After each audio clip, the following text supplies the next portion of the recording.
அபுல் ஆலமீன் அல்லாஹ் இன்றைக்கு ஓதப்பட்ட வசனங்களில் ஒரு வசனத்தில் இப்படி சொல்வான், வஜஅல்னா நௌமக்கும் சுபாதா, தூக்கத்தை உங்களுக்கு நாம் நிம்மதி தரக்கூடியதாக ஆக்கியிருக்கிறோம் என்பதாக சொல்வார். அல்லாஹ் தஆலா வழங்கிய நிஅமத்துகளில் ஆக பெரியது தூக்கம். குர்ஆனில் தூக்கம் சம்பந்தமாக பேசக்கூடிய வசனங்களை பார்க்கிற பொழுது அல்லாஹ் தன்னுடைய அத்தாட்சியாக வானத்தை பேசுவார். மலைகளை படைத்ததை பற்றி அல்லாஹ் தன்னுடைய அத்தாட்சி என்று சொல்வார். அல்லாஹ்வினுடைய அத்தாட்சிகளை பட்டியலிட்டு வருகிற பொழுது ஒமின் ஆயாத்திஹி மனாமுக்கும் பில்லைல், இரவில் நீங்கள் தூங்குகின்றீர்கள் அல்லவா, அந்த தூக்கம் அல்லாஹ்வினுடைய அத்தாட்சி என்பதாக சொல்கிறார். என்ன காரணம்? மனுஷன் தூங்குறதுக்கு எந்த முயற்சியும் பண்ண வேண்டிய அவசியம் இல்லை. இந்த உலகத்துல எதை பெற வேண்டும் என்றாலும் மனுஷன் முயற்சி பண்ணணும் தானே. முயற்சி பண்ணாமல் எந்த நியமத்து உலகத்துல மனுஷனுக்கு கிடைக்காது. முயற்சி செய்தால்தான் கிடைக்கும் என்ற நியதி இருக்கிற பொழுது மனிதனுக்கு ஒன்று இந்த உலகத்தில் கிடைக்கும் என்றால் அது தூக்கம் மாத்திரம்தான். அல்லாஹ் தஆலாவுக்கு தெரியும் மனுஷனுக்கு ஓய்வு தேவை. தூக்கம் மட்டும் இல்லைன்னா என்ன ஆகும்? கொஞ்சம் யோசிச்சு பாருங்களேன். தூக்கங்கிற ஒண்ணு இல்லைன்னா மனிதன் உலகத்தில் ஓய்வுக்கு ஆசைப்படுவானா? கண்டிப்பா கிடையாது. ஓடுகின்ற உலகத்தில் எவ்வளவு முடியுமோ அவ்வளவு சம்பாதிக்கணும், அவ்வளவு உழைக்கணுங்கிற எண்ணம் மட்டும்தான் மனிதனுக்கு இருக்குமே தவிர தூக்கம் என்பது இல்லை என்றால் மனுஷன் எதை பத்தியும் கவலைப்பட மாட்டான். அப்ப அல்லாஹ் தஆலா தூக்கத்தை நிஅமத் என்று சொல்வதற்கு காரணம் என்ன? தூக்கத்தால் மனிதனுடைய கல்பு, அவனுடைய உள்ளத்திற்கு நிம்மதி கிடைக்கிறது. ஒன்று, தூக்கத்தால் மனிதனுடைய உடலுக்கு ஆரோக்கியம் கிடைக்கிறது. தூங்குகிற பொழுது மனிதன் பேசுவதில்லை, தூங்குகிற பொழுது மனிதன் செயலாற்றுவதில்லை. எனவே அல்லாஹ் தஆலா தூக்கத்தை நிஅமத் என்று குறிப்பிடுகிறார். குர்ஆன்ல நிறைய இடங்கள்ல வரும். அது ஒரு சிறிய மவுத் அப்படிதானே வருது. தூக்கம்னாலே அது ஒரு சின்ன மவுத்து மாதிரி தான். மௌத்தா போன மனுஷன் எப்படி உணர்வில்லாமல் கிடைக்கிறாரோ அது போன்று தூக்கமும் அது உணர்வில்லாமல் மனிதனை கொஞ்சம் லைட்டா காது கேட்கும், சின்ன சின்ன விஷயங்கள் என்ன செய்ய ஆக்டிவா இருக்கும். ஆனால் பெரும்பாலும் தூங்குகிற பொழுது மனிதன் எதை பற்றியும் யோசிப்பதில்லை. எனவே குர்ஆன்ல அல்லாஹ் தஆலா அதை மவுத்துன்னு தான் சொல்றான். அல்லாஹ் யதவஃபல் அன்ஃபுஸு ஹீன மௌத்திஹான்னு சொல்றான். வல்லதி லம் தமுத் ஃபீ மனாமிஹா. அப்ப சிறிய மரணம். எனவே தான் நம்ம என்ன துஆ ஓதுவோம்? தூங்கும்போது என்ன துஆ ஓதுவோம்? அல்லாஹும்ம பிஸ்மிக அமூது வாஹியா. அதுக்கு அர்த்தம் என்ன? யா அல்லாஹ், உன்னுடைய பெயரை கொண்டே நான் மரணிக்கிறேன். தூங்குறேன்னா கிடையாது. உன் பெயரை கொண்டு தூங்குறேன்னா சொல்றோம் இல்லை. உன் பெயரை கொண்டே நான் மரணிக்கிறேன், உன் பெயரை கொண்டே நான் விழிக்கிறேன். பெருமானா ஸல்லல்லாஹு அலைஹி வஸல்லம் அன்னவர்கள்ட்ட சஹாபாக்கள் கேட்பாங்க, யா ரசூலல்லாஹ் அஃபில் ஜன்னதி நௌமு, சொர்க்கத்துல தூக்கம் இருக்கான்னு கேட்பாங்க. ஏன்னா சொர்க்கத்துல கேட்டது ஃபுல்லா கிடைக்கும் தானே, கேட்டது எல்லாமே சொர்க்கத்துல கிடைக்கும். அப்ப தூங்க முடியுமான்னு கேட்பாங்க. இப்ப நபி ஸல்லல்லாஹு அலைஹி வஸல்லம் அவர்கள் சொல்வார்கள், இல்லை, சொர்க்கத்தில் எல்லாம் கிடைக்கும், ஆனால் தூக்கம் மாத்திரம் கிடைக்காது. என்ன காரணம்?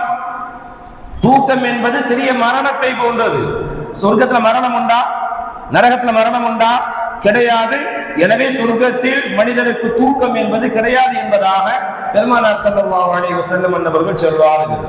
மார்க்கம் கூட மனுஷனுக்கு, அதாவது நமக்கு தூங்கும் பொழுது சில சலுகைகள் எல்லாம் கொடுத்துருக்குது. அதை தெரிஞ்சு வச்சுக்கணும். என்ன சலுகை? தூக்கத்துல மலக்குமார்கள் என்ன செய்யறது இல்லை, நல்லது கிட்ட எழுதுறாங்களா மலக்குமார்கள், அவங்களுக்கு வேலை கிடையாது. நம்ம தூங்கும் பொழுது அவர்கள் எதையும் நம்முடைய விஷயத்தில் பதிவு செய்வது இல்லை.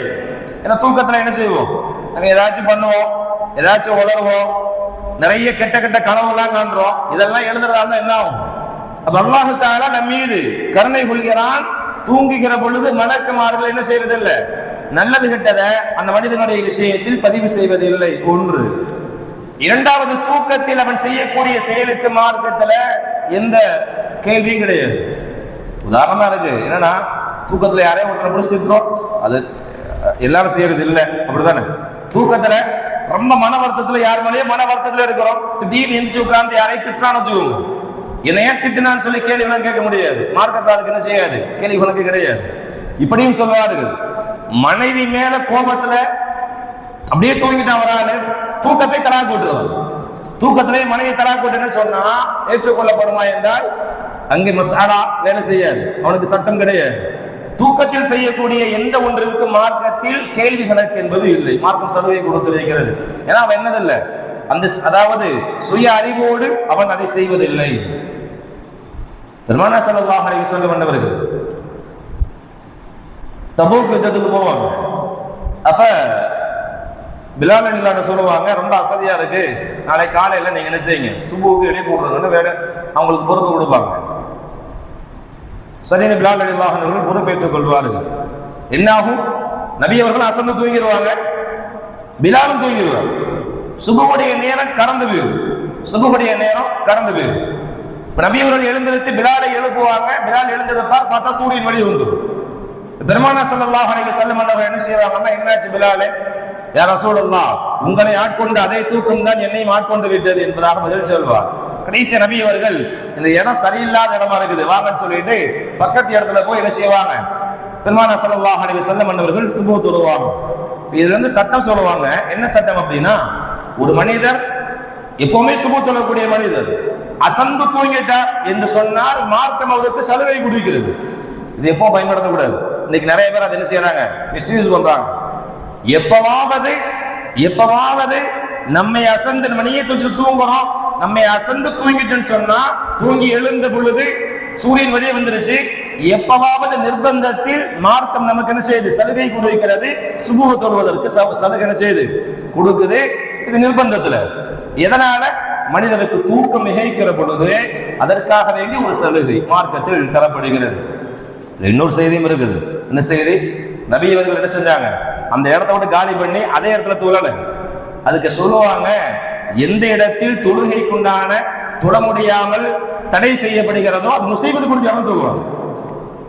தொழுவதற்கு எழுவதற்கு வழி இல்லாத அசந்து தூங்குகின்ற அந்த இடம் இருக்கா இல்லையா, அது முசீபத் பிடித்தேன்னு சொல்லுவாங்க. அப்படி பார்த்தா நம்முடைய வீடுகள், நம்ம மக்கள் உள்ள பல வீடுகள் நம்ம எப்படி சொல்றது, சுபூ தொழுகையே தொழாத வீடுகள் எப்படி சொல்றது? சரி, இருக்கட்டும். அப்ப தூக்கத்திலே ஏற்படக்கூடிய சில விஷயங்களுக்கு மார்க்கத்தில் சலுகை கொடுக்கப்படுகிறது. அதே மாதிரி சொல்லுவாங்க, தூங்கும் பொழுது சில ஒழுக்கங்கள், அது திரும்ப சொல்லுவோம். உது செஞ்சுட்டு படுது தூக்கத்துல, அதுக்கு காரணம் இருக்குது. உது செஞ்சுட்டு படுப்பது என்பது, உது செய்து விட்டு தூங்குவது என்பது நபிமார்களுடைய பழக்கமாக இருந்தது. சும்மா நம்ம உது செய்யறோம்ல, தொழுகைக்காக மற்ற இபாதத்துக்காக உது செய்யறோம்ல, அது மாதிரி தூக்கத்துக்காக உது செய்யறோம். ஏன்னா எல்லா நபிமார்களும் தூங்குவதற்கு முன்னால் உது செய்திருக்கிறார்கள். அப்ப நம்ம தூங்குறதுக்கு முன்னாடி உது செஞ்சா நபிமார்களுடைய சுன்னத்தை நாம் பேணியவர்களாக ஆகிவிடுவோம். இது ஒன்று. இரண்டாவது, தூங்கும் முறை எப்படி படுக்கணும். நம்ம தூக்கத்துல எங்கிட்டு பறண்டாலும் முரண்டாலும் அதை பத்தி கவலை இல்லை. ஆனால் படுக்கும் பொழுது என்ன செய்யணும், வலதுபுறமாகத்தான் ஒரு கழித்து படுக்க வேண்டும். அதுக்கு பின்னாடி என்ன செஞ்சுக்கலாம், படுத்த பின்னாடி மாத்திக்கலாம். தூக்கம் வரல திரும்பி படுத்துக்கலாம், அது பிரச்சனையே கிடையாது.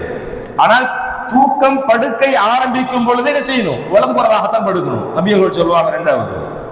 மூன்றாவதாக, ஆணோ பெண்ணோ சிறியவர்களோ பெரியவர்களோ எந்த நிலையிலும் குப்புற படுக்கக்கூடாது, குப்புற படுக்கக்கூடாது. ஏன்னா அது யாருடைய தூக்கம், அது புழு பூச்சிகள், அது மற்ற ஜீவராசிகளுடைய வயிற்றை கீழே வைத்து படுப்பது என்பதை மற்ற ஜீவராசிகளுடைய தூக்கம். அது மனுஷன் என்ன செய்யக்கூடாது, மனிதர்கள் குறிப்பாக முஸ்லீம்கள் குப்பர படுப்பதை மார்க்கம் தடை செய்திருக்கிறது. இது மூன்றாவது. நான்காவது சொல்வார்கள், ஓத வேண்டிய சூறாக்களை ஓதிட்டு உது செய்யணும், வலதுபுறமாக படுக்கணும், குப்பர படுக்காம இருக்கணும்.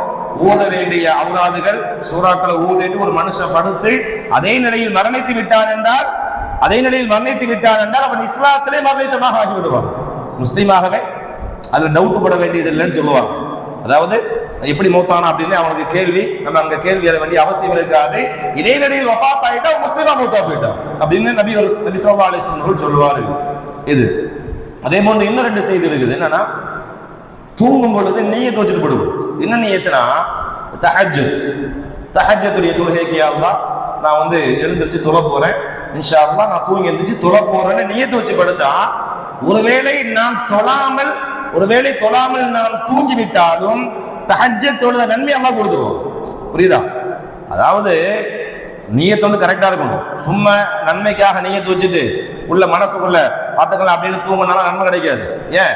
இன்னும் அலிமு பிதாத்தி சுதூர், அல்லாஹ் குர்ஆன்ல நிறைய இடத்துல சொல்றான், உங்களுடைய உள்ளத்திலே உள்ளதை நான் அறிவேன். நம்முடைய கல்பு நியத்து வைக்கணும். எப்படி நியத்து வைக்கணும்? இன்ஷா அல்லாஹ் நாளைக்கு நான் தஹஜ்ஜுக்கு எழுந்திருப்பேன்னு நியத்து வச்சுட்டு பாருங்க. எழுந்திருத்தால் அல்ஹம்துலில்லாஹ். ஒருவேளை எழாமல் நீங்கள் தூங்கி விட்டாலும் தஹஜ்ஜத் தொழுதால் என்ன நன்மை கிடைக்குமோ அதை அல்லாஹ் கொடுக்குறான். இது ஒண்ணு.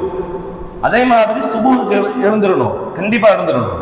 ஏன்னா தூக்கத்துக்கும் சுபூஹுக்கு ஒரு கனெக்ஷன் இருக்கு. என்னன்னா நபி அவர்கள் சொல்வார்கள், ஒரு மனிதர் இரவிலே தூங்குகிறார், எப்படி ஒரு 6-7 மணி நேரம் தூங்கணும் தானே, அதுல வந்து அவருக்கு சரியான தூக்கம் வரல, இரவு ஒரு 4 மணி நேரம் தூங்கக்கூடிய வாய்ப்பு கிடைச்சது. அது வரைக்கும் அவருக்கு ஏதோ ஒரு பிரச்சனை, தூக்கம் வரலன்னு வச்சுக்கோங்களேன், 4 மணி நேரம் தூங்குறார். ஆனா சுபூஹுக்கு எந்திரிச்சிட்டாருன்னு வச்சுக்கோங்களேன், நபி அவர்கள் சொல்வார்கள், ஒரு மனிதர் சுபூஹுக்கு எந்திரிச்சிட்டாருன்னா அவர் தூங்கிய அந்த 4 மணி நேரமே அவருடைய அந்த நாளின் ஆரோக்கியத்திற்கு போதுமானதாக வாழ்கிறார். புரியுதா? மீதி நேரம் தூங்கலையே, 4 மணி நேரம் தான் தூங்கி இருக்கிறோம், உடம்புல ஆரோக்கியம் இருக்குமா, பகல்ல ஃபுல்லா தூக்கம் வருமே அப்படிங்கிற கவலை அந்த மனிதருக்கு தேவையில்லை. காரணம், இரவில் எவ்வளவு நேரம் தூங்கினாலும் நம்ம சுபூஹுக்கு எந்திரிச்சிட்டா அந்த சுபூஹ் என்ன செய்யணும், அது பரக்கத் பொருந்திய நேரம். அது சுபூஹ் தொழுது விட்டால் இரவில் நாம் தூங்காமல் விட்ட அந்த நேரத்தினுடைய ஆரோக்கியமின்மையை சுபூஹினுடைய அந்த தொழுகை போக்கிவிடும் என்பதாக என்ன செய்வாங்க, கற்றுத் தருவார்கள். தூக்கம் சம்பந்தமான விஷயங்களில் இதுவெல்லாம் நாம் மிக தெரிந்து கொள்ள வேண்டிய மிக முக்கிய செய்திகள். இன்ஷா அல்லாஹ் தூக்கம் என்பது மிகப்பெரிய நிஅமத். நாம் என்ன செய்யணும், அந்த நிஅமத் அப்படிங்கிறத முதல்ல உணரணும். தூங்குற நேரத்தில் கரெக்டா தூங்கணும். தூங்குகிற பொழுது செய்யக்கூடிய பேணக்கூடிய ஒழுக்கங்களை சரிவர பேணி இன்ஷா அல்லாஹ் அதை நாம் செய்ய வேண்டும்.